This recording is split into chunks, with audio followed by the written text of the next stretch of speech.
श्रीमदाञ्जनेयभुजङ्गप्रयातस्तोत्रम् मनोजवं मारुततुल्यवेगं जितेन्द्रियं बुद्धिमतां वरिष्ठं वातात्मजं वानरयूतमुख्यं श्रीरामदूतं शरणं प्रपद्ये।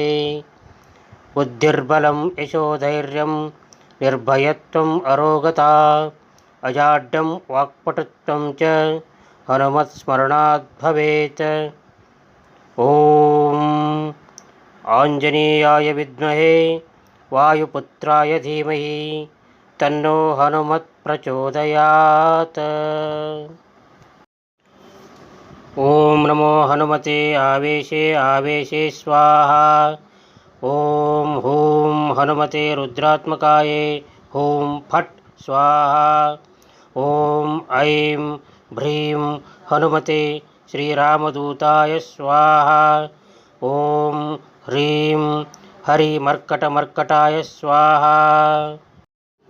भजे पावनं भावनानित्यवासं भजे बालभानु प्रभाचारुभासं भजे चन्द्रिकाकुन्दमन्दारहासं भजे सन्ततं रामभूपालदासं भजे लक्ष्मणप्राणरक्षातिदक्षं भजे तोषितानेकगीर्वाणपक्षं भजे घोरसङ्ग्रामसीमाहताक्षं भजे रामनामातिसम्प्राप्तरक्षं कृताभीलनादं क्षितिक्षिप्तपादं घनक्रान्तभृङ्गं कटिस्थोरुजङ्घं वेद्व्याप्तकेशं भुजाश्लेषिताश्मं जयश्रीसमेतं भजे रामदूतं चलद्बालघातं प्रमच्चक्रवालं कठोराट्टहासं प्रभिन्नाब्जजाण्डं महासिंहनाद द्विशीर्णत्रिलोकं भजे चाञ्जनेयं प्रभुवं वज्रकायं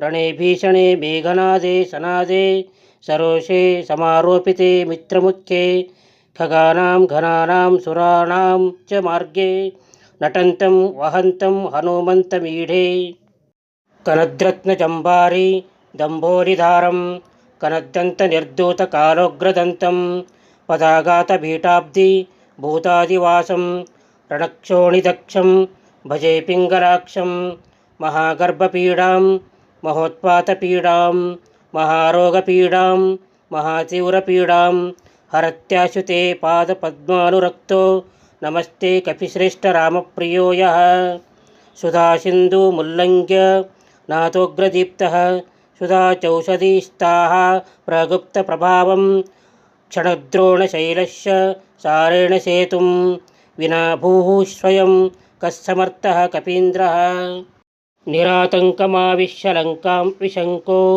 भवानेन सीतातिशोकापहारी समुद्रान्तरङ्गादिरौद्रं विनिद्रं विलङ्घ्योरु जङ्गस्तुतामर्त्यसङ्गः रमानाथरामः क्षमानाथरामः अशोकेन शोकं विहाय प्रहर्षं वनान्तर्गनं जीवनं दानवानां विपाट्य प्रहर्षात् हनुमत् त्वमेव जराभारतो भूरिपीडां शरीरे निराधारणारूढगाढप्रतापे भवत्पादभक्तिं भवद्भक्तिरक्तिं कुरु श्रीहनुमत्प्रभो मे दयालो। महायोगिनो ब्रह्मरुद्रादयो वा न जानन्ति तत्त्वं निजं राघवस्य कथं ज्ञायते मादृशे नित्यमेव प्रसीद प्रभो वानरेन्द्रो नमस्ते।